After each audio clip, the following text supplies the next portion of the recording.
Tuhan juga memberkati. Terima kasih Tuhan.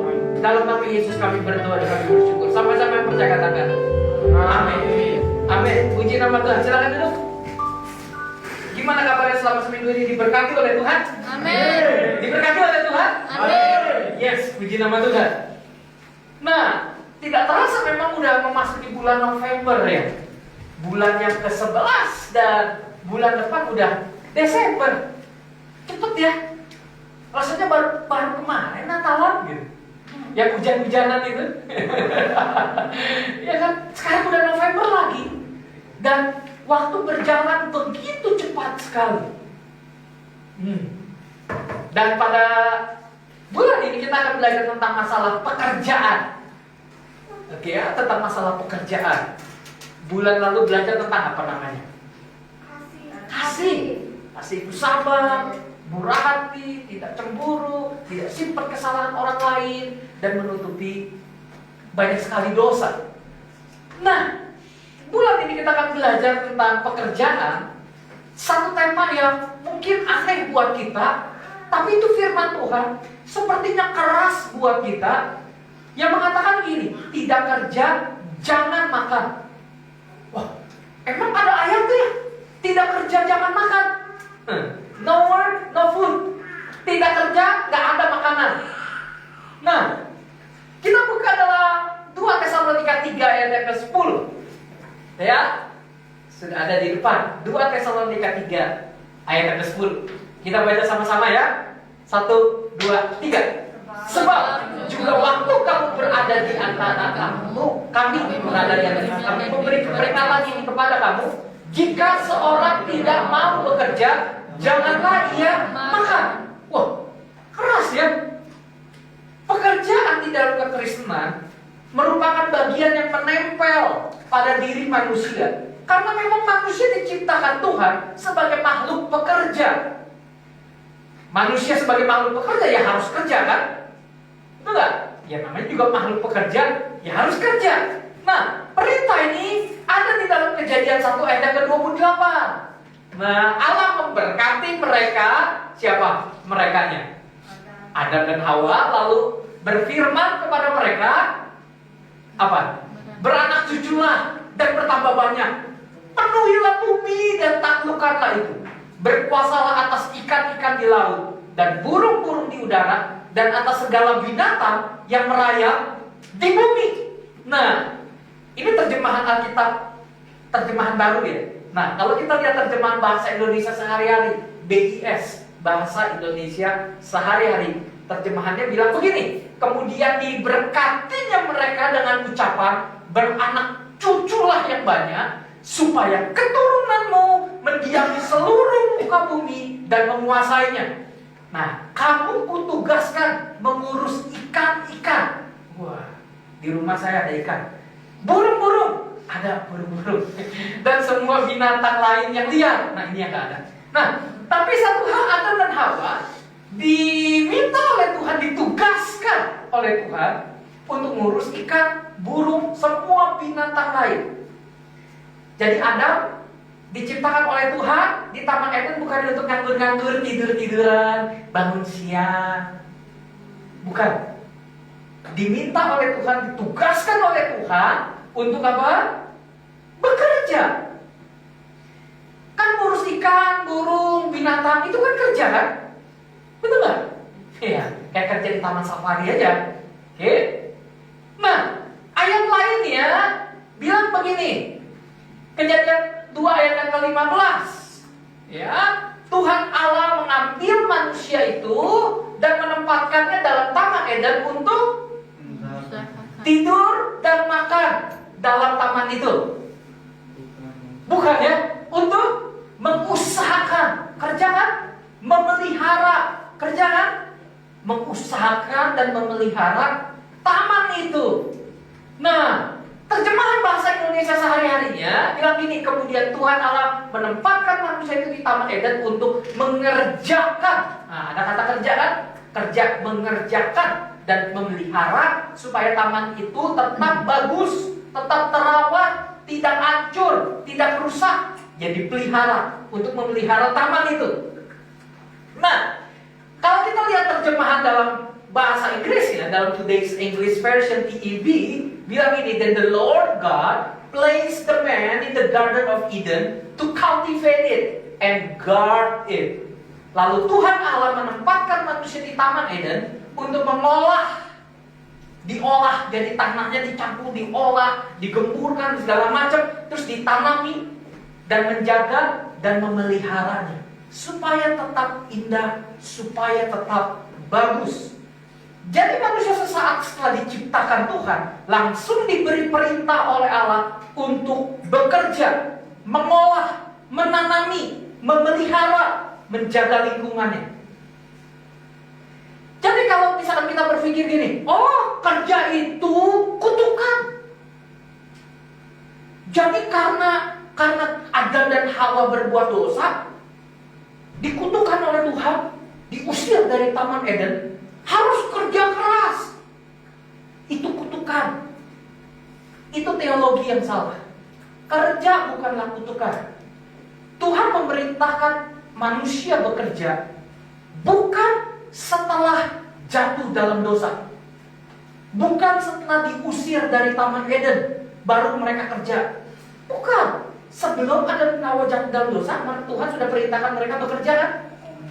Jadi bekerja bukan kutukan. Bekerja adalah perintah dan sekaligus berkat Tuhan. Amin? Oke. Nah, kalau kita mengerti ini, kita akan mudah untuk kita bisa mengerti minggu kedua, minggu ketiga, minggu keempat. Ini akan menjadi satu rangkaian seri yang bagus sekali. Kita akan kupas tuntas tentang masalah pekerjaan. Ada banyak orang Kristen beranggapan bahwa bekerja itu nggak penting, nggak rohani, nggak alkitabiah. Mereka beranggapan bahwa bekerja menunjukkan ketidakpercayaan kita akan pemeliharaan Tuhan. Wah, kerja itu ya, kamu nggak percaya akan pemeliharaan Tuhan. Lihat burung di udaranya nggak kerja, Tuhan pelihara. Kamu kerja. Mungkin kita berpikir bahwa kerja itu nggak rohani. Kerja itu kamu nggak percaya akan pemeliharaan Tuhan. Salah, itu pandangan yang salah. Oke? Ada juga pandangan bilang gini, dengan bekerja kita hidup mengandalkan kekuatan dan kemampuan sendiri, bukan mengandalkan Tuhan. Nah, lalu orang-orang yang beranggapan bahwa mereka tidak bekerja, lalu hanya mengandalkan Tuhan, mereka gunakan ayat ini. Mazmur 127 ayat yang kedua. Sia-sialah kamu bangun pagi-pagi dan duduk-duduk sampai jauh malam, dan makan roti yang diperoleh dengan susah payah, sebab Dia memberikan kepada yang dicintainya pada waktu tidur, bukan pada waktu kerja. Jadi ngapain kamu kerja? Udah diam aja di rumah, berdoa aja, gendang kita, nyanyi-nyanyi, udah gak usah kerja. Itu pandangan yang salah. Oke? Ayat ini konteksnya artinya gini, bahwa Tuhan memberkati kita di malam hari pada waktu kita tidur. Bukan berarti ketika besok harinya kita gak kerja. Bukan. Tuhan memberikan berkatnya pada orang yang dicintainya pada waktu tidur. Ketika besok bangun pagi, mereka bekerja, Tuhan berkati mereka, Tuhan sudah berkati mereka. Itu konteksnya. Bukan berarti malas, bukan berarti gak kerja, diam di rumah, bangun jam 11. Jam 11 makan, udah makan, nonton TV, tidur lagi. Apa gitu? Anak-anak muda punya tenaga banyak, dipakainya buat tidur, dipakainya buat jalan-jalan. Katanya, kan Tuhan memberkati orang yang dicintainya pada waktu tidur. Jangan gunakan ayat firman Tuhan kalau kita tidak mengerti konteksnya. Ada orang yang sejak lahir sudah mengalami cacat kan? Gak punya tangan, gak punya kaki, atau mungkin tangannya bermasalah, lumpuh, kakinya lumpuh dan segala macam, sehingga akhirnya gak bisa kerja. Tentu ini pengecualian kan. Tapi kalau kita lihat di YouTube, banyak orang cacat yang jauh lebih bisa bekerja daripada orang yang sehat. Yang sehat justru malas, yang cacat justru jauh lebih rajin. Jadi gak ada alasan untuk kita tidak bekerja. Karena itu setiap orang jangan menghina dirinya dengan tidak bekerja, melainkan menghargai diri dengan membekali diri untuk bekerja. Kenapa sebelum bekerja Biasanya untuk kuliah dulu, SMA dulu, kuliah dulu, kerja. Kenapa? Untuk supaya bekal, untuk bisa bekerja nanti. Kita harus melakukan pekerjaan kita dengan sungguh-sungguh. Kita tidak boleh males dengan alasan yang sebenarnya nggak pas. Nah, kita balik lagi ke yang tadi. Oke? Konteks ayatnya, kalau tidak bekerja, jangan makan. Apa maksudnya Paulus ngomong gini kepada jemaat di Tesalonika? Ya, simak baik-baik. Rasul Paulus dalam 2 Tesalonika 3 ayat 10 sampai 12 bilang kalau tidak bekerja, jangan makan. Ini teguran yang sangat keras kepada orang-orang di Tesalonika karena mereka diwarnai konsep kekacauan soal kedatangan Tuhan Yesus. Sampai ada beberapa orang dengan kemalasannya tidak mau bekerja. Paulus menegur mereka dengan keras. Hei, kalau kamu nggak mau kerja, jangan makan. Karena itu pekerja Kristen harus menjadi pekerja yang bertanggung jawab penuh. Orang yang bekerja berhak untuk makan. Yang tidak bekerja, ya jangan makan. Kalimat ini perlu diperhatikan serius oleh kita yang hidup di zaman ini. Perhatikan yang usia-usia 20-an. Yang udah waktunya bekerja, tapi masih diam di rumah, ngandelin orang tua, minta duit ke orang tua. Kok nggak mau kerja ya? Kok males ya? Kok nggak ada usaha untuk cari kerjaan untuk melakukan kerja apa gitu? Diam aja di rumah, main game, PlayStation dan segala macam. Buang waktunya sia-sia gitu. Kenapa lu nggak kerja? Ah, biarin lah. Kan ada mama papa ini, kan tiap hari dikasih duit. Anak-anak muda nggak boleh seperti itu. Oke? Nah, konteksnya di Tesalonika, kalau nggak kerja jangan makan. Paulus ngomong gini, karena jemaat Tesalonika gini, kan Yesus mau datang. Ngapain saya kerja? Tidur-tiduran aja. Males. Nggak mau kerja, pikir gini, bentar lagi Tuhan datang, ngapain saya kerja? Aliran-aliran sesat yang berkaitan dengan akhir zaman, yang sering menubuatkan bahwa Tuhan Yesus akan datang kembali tanggal sekian, bulan sekian, tahun sekian, bohong. Tidak ada satupun pendeta yang tahu kapan saatnya Yesus akan datang kedua kali. Tapi banyak sekali orang yang sepertinya dia dapat bisikan dari Tuhan, pewahyuan dari Tuhan, sehingga akhirnya tidak digenapi, tidak tergenapi. Mereka biasanya menghentikan diri dari segala macam aktivitas dunia dan hanya konsentrasi pada ibadah, nyanyi, doa, baca Alkitab saja. Contohnya ini. Nah, ada yang kenal orang ini? Gak kenal ya? Namanya pendeta Mangapin Sibuea. Mangapin Sibuea. Yang heboh pada tahun 2003. Yang mengatakan bahwa Tuhan Yesus akan datang kembali di kampung Bale Endah di Bandung. Ayo, di Bandung, Bale Endah, pada tanggal 10 November 2003. Sekarang 2021. Belum datang Tuhan Yesus. Nah coba. Sotoy. Kalau dalam bahasa anak mudanya sotoy. Sotau. Pendeta sotau. Tapi heboh. Bayangin. Jadi orang-orang Bandung, orang-orang Bale Endah, tahu Bale Endah ya? Daerah Bale Endah ya, di Bandung Selatan.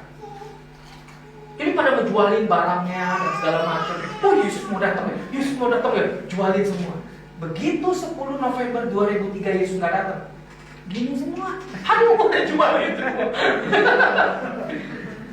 Nah itulah kalau kemakan dengan isu-isu yang nggak benar. Mau itu pendeta kek, mau itu malaikat kek. Gak ada satupun yang tahu. Yesus bilang tidak ada seorang pun yang tahu kapan kedatangan anak manusia kan. Ya udah, hanya Bapa di sorga. Ya sudah. Jadi jangan jadi pendeta yang so tahu akan datang sekian. Biasanya orang-orang yang ngeroh yang seperti itu. Makanya meskipun gereja kita Pentakosta, kita nggak ngerok. Kita patokan kita Alkitabiah. Bukan bisikan-bisikan suara-suara yang belum tentu itu dari Roh Kudus. Mereka berkumpul di kampung Balai Endah dan hanya beribadah mempersiapkan diri menanti kedatangan Tuhan Yesus dan menghentikan dari berbagai aktivitas pekerjaan. Bayangin. Ada begitu banyak orang dari NTT yang termakan tipu daya dari pendeta Mangapin Sibueai dengan menjual semua harta benda mereka, rumah, sawah, tanah, bebek, ayam, semua dijualin. Bahkan ada yang mengundurkan diri dari pekerjaannya sebagai pegawai negeri hanya untuk pergi ke Balai Endah untuk menantikan kedatangan Tuhan Yesus. Haleluya. Tapi itu benar. Search aja di Google. Ketik aja pendeta Mangapin Sibueai, itu semua udah ada semua. Jadi ini bukannya hoax ya. Ini bukannya fitnah ya. Ini bukannya asal ngomong ya. Ini memang terjadi. Silakan search di Google. Nah, terus demikian juga ada namanya pemimpin sekte namanya Jim Jones. Ini di Amerika, Jim Jones. Yang karena percaya bahwa Tuhan Yesus akan datang kembali pada tanggal, bulan, dan tahun tertentu, lalu menyerukan kepada semua pengikutnya, "Hai para pengikutku, hei suami-suami, ceraikan istrimu. Hai istri-istri, ceraikan suamimu. Jualah rumahmu dan semua hartamu. Berhentilah dari segala pekerjaan duniawi." Para pelajar, engkau bekerja di universitas itu duniawi. Berhentilah dari segala pekerjaan, dari segala sekolah kuliahmu. Marilah kita berhimpun bersama-sama menyongsong kedatangan Tuhan Yesus. Akibatnya apa?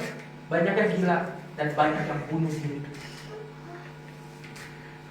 Search di Google.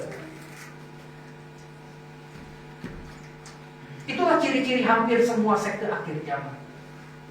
Nah, Rasul Paulus geram sekali bila melihat ada orang yang malas kerja hanya menantikan kedatangan Tuhan Yesus. Menantikan kedatangan Tuhan Yesus. Jual semuanya. Udah diam aja di rumah, genjang-genjang gitar, nyanyi-nyanyi, seterusnya.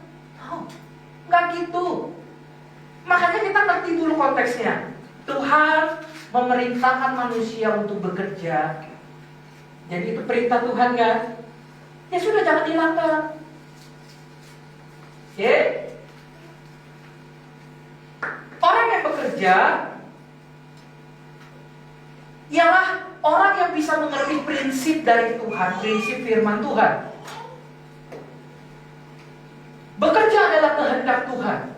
Alkitab menunjukkan bahwa Bapa adalah pekerja utama yang sibuk dengan penciptaan dunia. Oke, Kejadian 1 kan? Nah, makanya ada 6 hari bekerja kan? Tuhan ciptakan, ya kan? Oke. Tuhan ciptakan 6 hari. Hari ke-7 Tuhan ngapain? Istirahat kan? Bukannya hari pertama sampai hari ke-7 Tuhan istirahat kan? Kan Tuhan kerja kan? Kerja. Hari pertama sampai hari ke-6. Hari ke-7 istirahat. Makanya Tuhan memberikan hukum hari Sabat istirahat dari pekerjaan. Tapi bukan berarti kita nggak kerja. Dari hari Senin sampai hari Sabtu kagak kerja. Ya, harus kerja dong. Sekarang gini, kalau nggak kerja, mau makan apa istri anak? Betul nggak? Bahkan zaman sekarang, bukan hanya suami yang bekerja, tapi suami dan istri juga bekerja. Karena kenapa? Kebutuhan semakin meningkat, harga-harga bahan pokok semakin meningkat, gaji juga terbatas, makanya harus kerja banting tulang untuk menghidupi keluarga. Kan gak mungkin kita pergi ke pasar beli tempe, beli tahu pakai ayat Alkitab. Ya kan? Kita sobekin ayat Alkitab. Ya Pak, mau beli cabai seprapat, bawang merah, bawang putih seprapat, ya pakai ayat Alkitab Pak. Kan gak gitu. Atau dengan berdoa otomatis kita bisa ambil barang apa aja di pasar dengan gratis. Kan gak gitu. Ya kan? Kan kita pulang bisa dikebukin. Ya kan? Nah, Tuhan Tuhan menjadi contoh bekerja. Makanya kita pun bekerja. Bahkan Yesus pun di dalam dunia kerjanya nggak nganggur tuh. Yesus bekerja kan? Sampai Yesus ngomong gini, Yohanes 5 ayat 17, Bapakku bekerja sampai sekarang, maka aku pun bekerja juga. Bapa di sorga bekerja, Yesus bekerja. Masa kita nggak kerja? Keterlaluan kan? Betul kan? Orang yang bekerja berarti hidup seturut dengan kehendak Tuhan. Namun bekerja yang bagaimana, itu yang penting. Jadi kerja bukan hanya sekedar kerja, tapi ngerti tujuan kerja itu apa. Nah, makanya kerja jangan asal. Nah, kalau setiga 23 sampai 24, seringkali kita kerja ngeluh ya. Capek, anak muda kerja dikit, capek, ngeluh. Gua kerja kayak begini capek. Gak ngerti kenapa dia harus kerja. Kerja itu dia lakukan untuk siapa sebenarnya? Hanya untuk dapat uang? Atau bekerja untuk Tuhan? Kalau 3:23 sampai 24, apapun juga yang kamu perbuat, perbuatlah dengan segenap hati, seperti untuk Tuhan dan bukan untuk manusia. Kalau kerja seperti itu Tuhan, ngeluh nggak? Ngomel nggak? Ngegerutu nggak?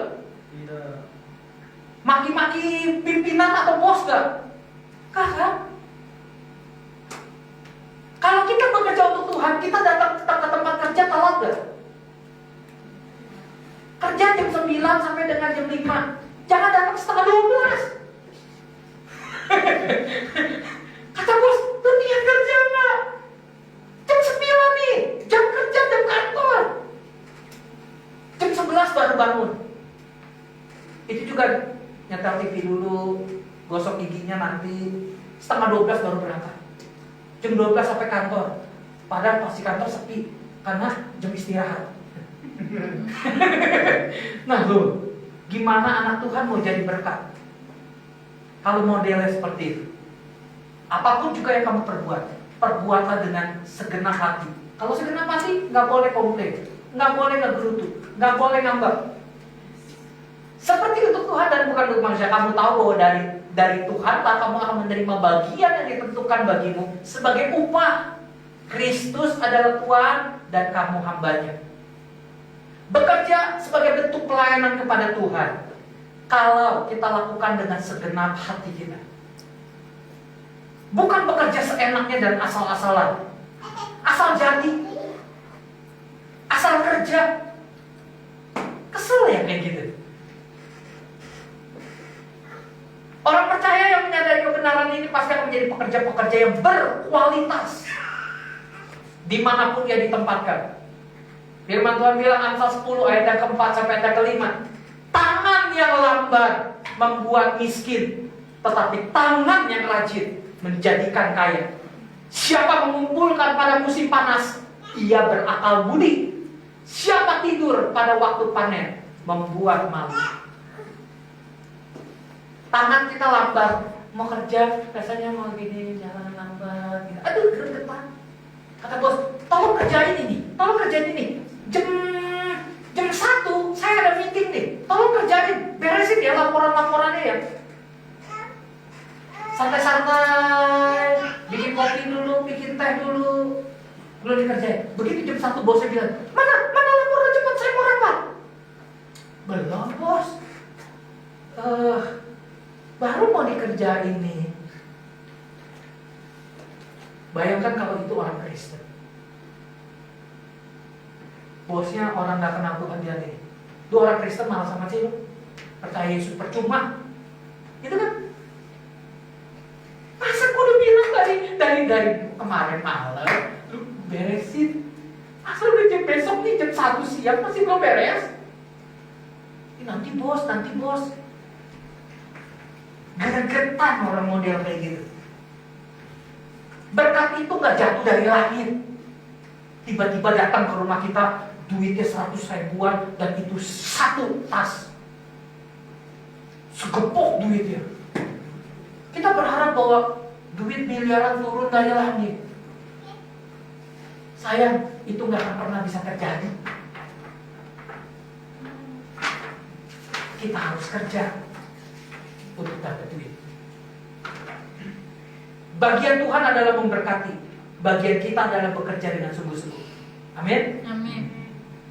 Pertarungan di dunia kerja itu begitu luar biasa. Kita udah dapat kerja nih, oke? S1, universitas terbaik di Indonesia. Wah, keren ya, ngelamar kerja di perusahaan. Ketemu dengan HRD, wawancara, lolos. Oke, baik, kamu diterima kerja. Besok mulai kerja, tolong untuk tidak terlambat, besok datang jam 9 pagi. Baik, Ibu HRD, baik, terima kasih buat kesempatan ini. Ijazah S1-nya, transkrip nilainya membawa dia masuk kerja kan? Betul? Oke, diterima kerja. Berapa lama dia kerja? Tergantung dari karakter, bukan dari ijazah. Dengar kalian ya, anak-anak muda ya. Meskipun kalian S1, jangan berpikir, gua S1, so what dengan S1? Banyak orang yang S1. Hei, dunia kerja ini bersaing. Kalau kita cuma nganggap IPK saya 3,8 loh, IPK saya 3,98 loh, HRD bilang gini, peduli amat. Ya kalau masuk kerjanya telat melulu, kerjanya lambat, pecat.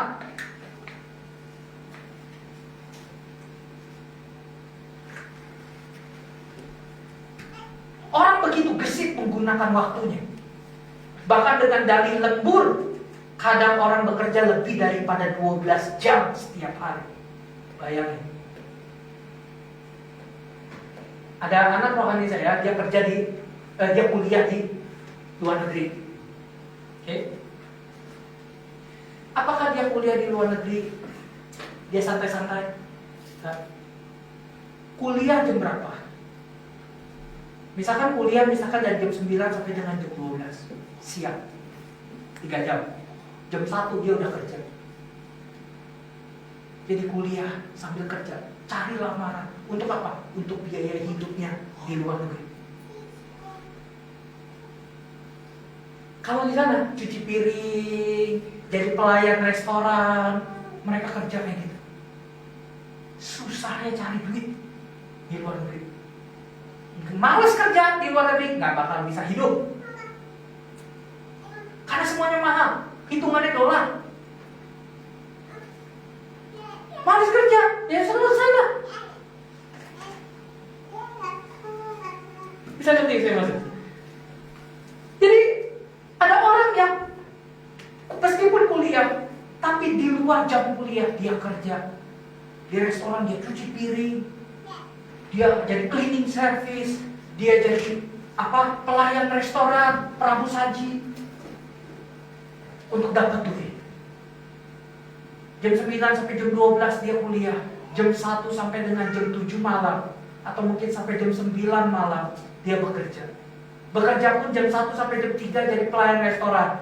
Jam 4 dia kerja di tempat yang lain sampai dengan jam 6. Jam 7 dia kerja di tempat lain sampai jam 9 malam.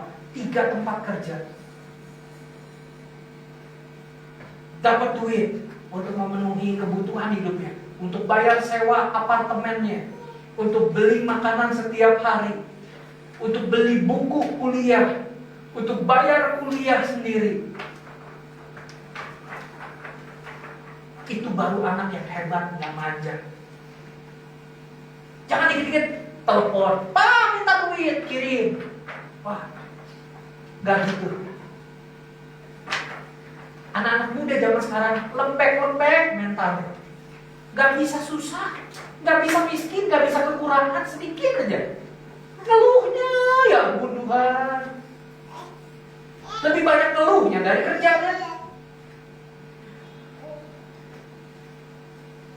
Untuk meningkatkan keuangannya, orang tidak lagi mengenal hari Minggu atau hari libur. Tetap aja kerja. Gila ya? Makanya orang yang gila kerja disebut dengan workaholic.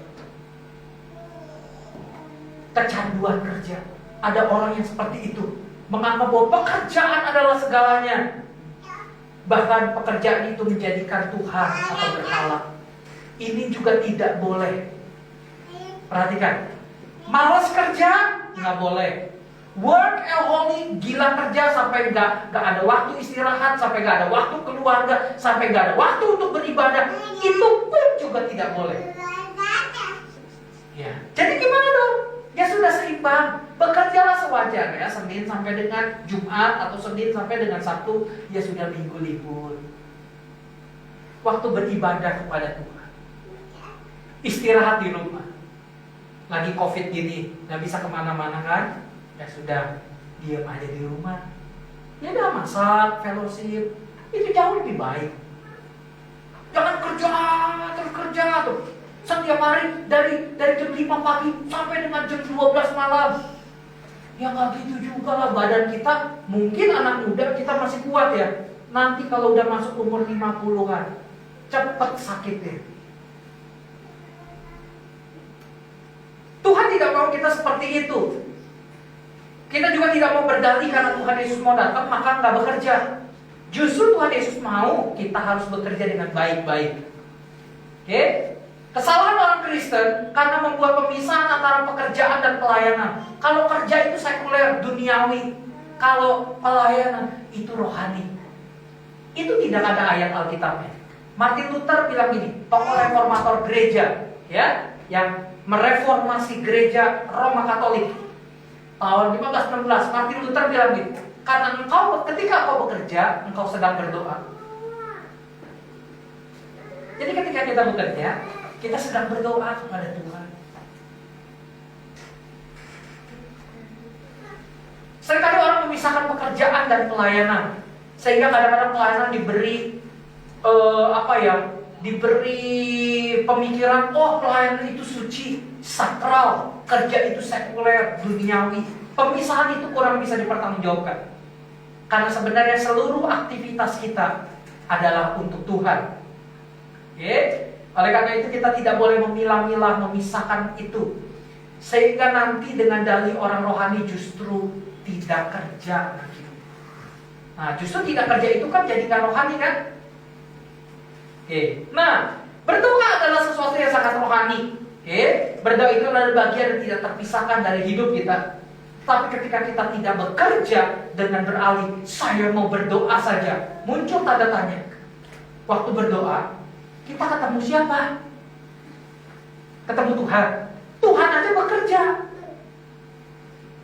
Kok kita cuma doa doang? Kalau ketemu Tuhan, pasti digerakkan untuk bertanggung jawab di tengah dunia ini. Kalau ketemu Tuhan, pasti digerakkan untuk kita bekerja. Untuk kita menjadi pribadi yang bertanggung jawab. Kalau sudah menikah, bertanggung jawablah untuk istri anakmu. Nah, Yakobus pernah mengkritik orang Kristen dengan sombongnya bilang gini, aku punya iman. Rasul Yakobus bilang balik bertanya gini, kalau kamu punya iman, mana perbuatanmu? Makanya Yakobus ngomong, Yakobus 2 ayat ke-26, sama seperti tubuh tanpa roh adalah mati, demikian jugalah iman tanpa perbuatan-perbuatan adalah mati. Kita percaya Yesus, tapi kita nggak mau kerja. Iman kita mati. Sama seperti manusia udah mati, kan rohnya udah nggak ada kan? Betul kan? Cuma tubuhnya doang kan? Tubuh tanpa roh mati kan? Demikian juga iman tanpa perbuatan-perbuatan adalah mati.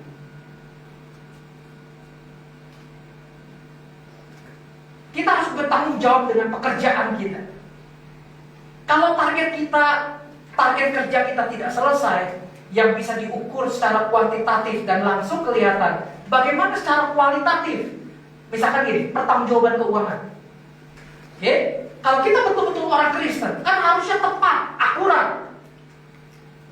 1 sen pun harus bisa dipertanggungjawabkan. Tapi kalau pertanggungjawaban itu meleset dengan dalih tidak bisa mengaturnya, tidak bisa menguasainya, kita tidak bisa membuatnya secara tepat akurat, bagaimana kita bisa mengaku sebagai saya orang Kristen, saya sebagai pekerja Kristen?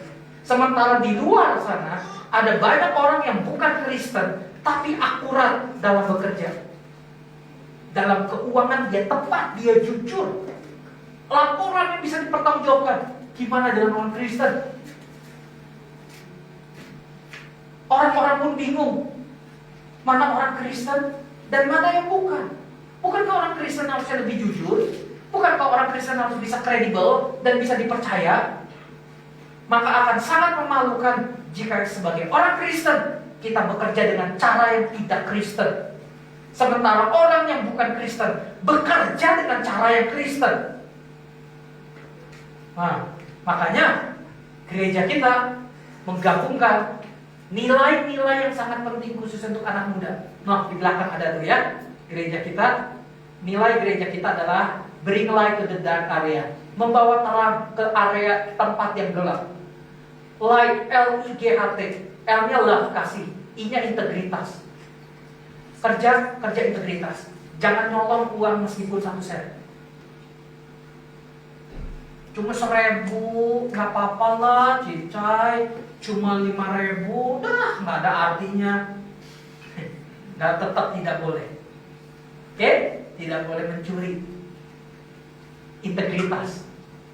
G-nya general saus murah hati. H-nya kerja keras. Makanya kerja kan. Salah satu nilai gereja kita adalah kerja keras kan. Ini yang dibahas di bulan November ini. Coba perhatikan. Love. Love-nya udah kan? Minggu kemarin kan? Bulan kemarin kan? Lihat, sepanjang tahun ini semuanya ada.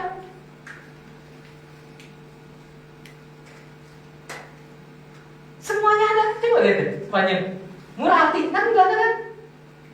Ada tentang keuangan kan? Oke. Nah, tentang kerja keras. Kerja yang benar. Kerja keras, jangan malu-maluin Tuhan. Orang Kristen malas.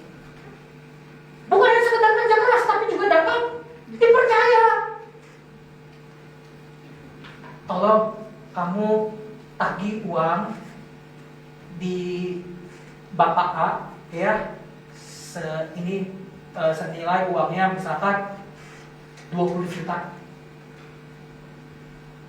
Ditagih, yang disetor ke bosnya 19 juta. Nyatut 1 juta. Uang capek bos. Uang makan bos. Masa uang makan 1 juta? Lu makan apa? Masa uang makan 1 juta? Kok gak bisa dipercaya ya anak-anak Tuhan ya? Betapa memalukannya orang Kristen. Itu orang Kristen yang percaya Yesus tuh kerjanya kok gak jujur ya? Kok gua gak percaya dia ya? Bahaya sekali. Jika orang-orang Kristen punya responsibility, tanggung jawab, maka saya percaya dunia kerja akan mencari pekerja-pekerja orang Kristen. Oke? Kalau kita bisa dipercaya, kita bisa diandalkan, maka orang akan mencari pekerja Kristen.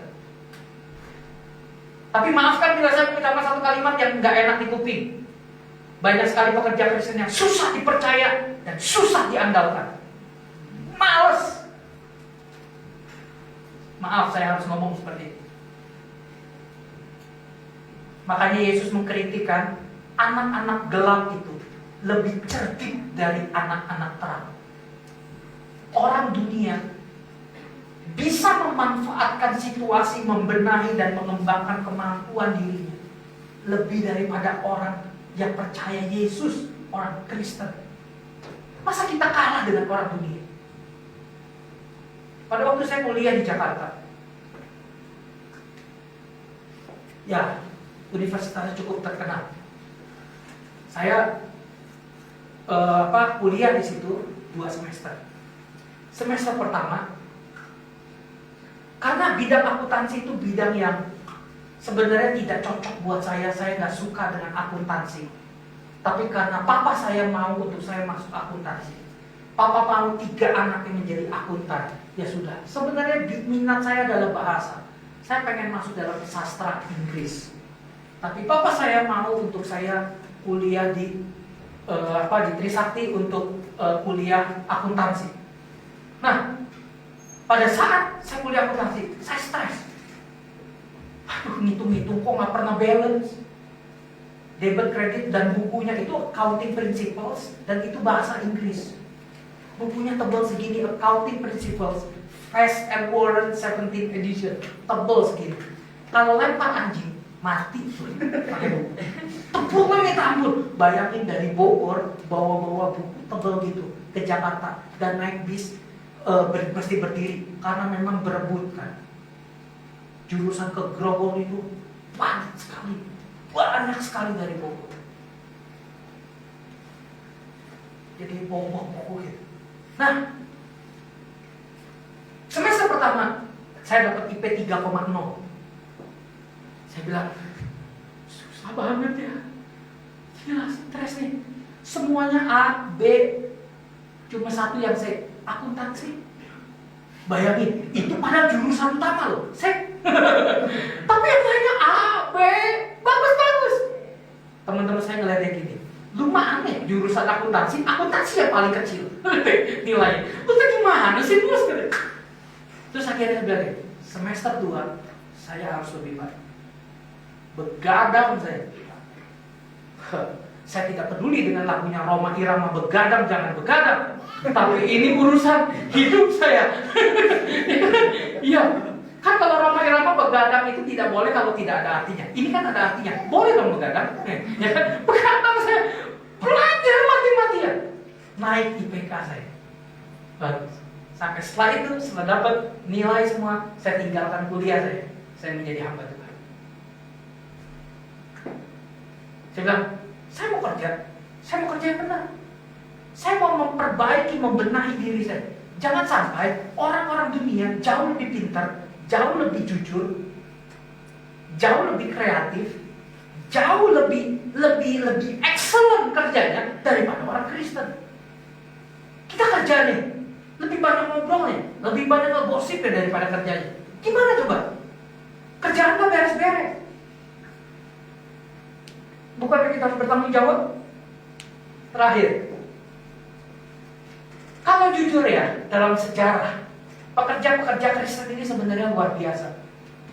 Dari sejak reformasi gereja abad 16 awal, sebenarnya pekerja Kristen ini bisa diandalkan. Hebat, mampu, kuat bersaing, punya kelas, punya mutu.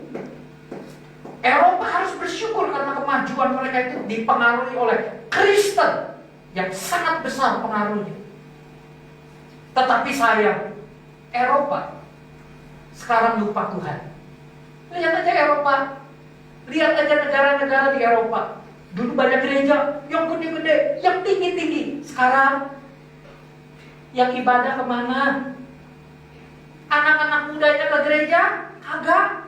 Mereka pergi ke diskotik, mereka pergi ke klub malam. Jadi yang gedung gereja yang gede-gede gitu isinya apa? Jim-jim, engkang-engkang yang sudah tua, yang deket lagi meninggal.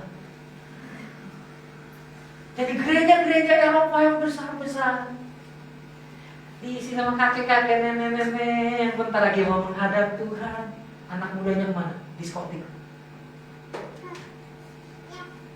Berubah. Negara-negara Eropa sekarang sudah melupakan Tuhan. Amerika maju, itu juga karena pengaruh kekristenan. Sejak reformasi, banyak orang-orang dari Jerman, dari mana, kan mereka ke Amerika kan. Amerika maju karena banyak orang Kristen. Pengaruh kekristenan besar. Tapi sayang Amerika juga lupa Tuhan kan. Kristen yang gak jelas orang Amerika. Omongan saya bisa saya pertanggungjawabkan meskipun direkam. Dunia Barat maju dan berkembang karena kekristenan, tapi kemudian mereka menjualnya, menjual iman mereka, menodainya dengan paham-paham isme-isme kapitalis. Singapura, apakah negara Singapura Kristen? Mungkin kita pikir Kristen, tapi banyak dari mereka yang free thinker, pemikir bebas. Kita, kamu Kristen? Bukan. Kamu agama Islam? Bukan. Kamu agama Konghucu? Bukan. Agama itu adalah ada di dalam pikirannya dan itu menjadi keyakinan sendiri. Free thinker, pemikir bebas, terserah gua. Makanya sekarang zaman postmodern. Segala sesuatu kebenaran menjadi relatif. Mari kita sungguh-sungguh kita bekerja dengan baik. Sebagai anak Tuhan, kita bekerja dengan bertanggung jawab. Kita bekerja dengan nilai-nilai dan standar firman Tuhan. Yaitu apa? Ora et labora. Bekerja dan berdoa. Berdoa.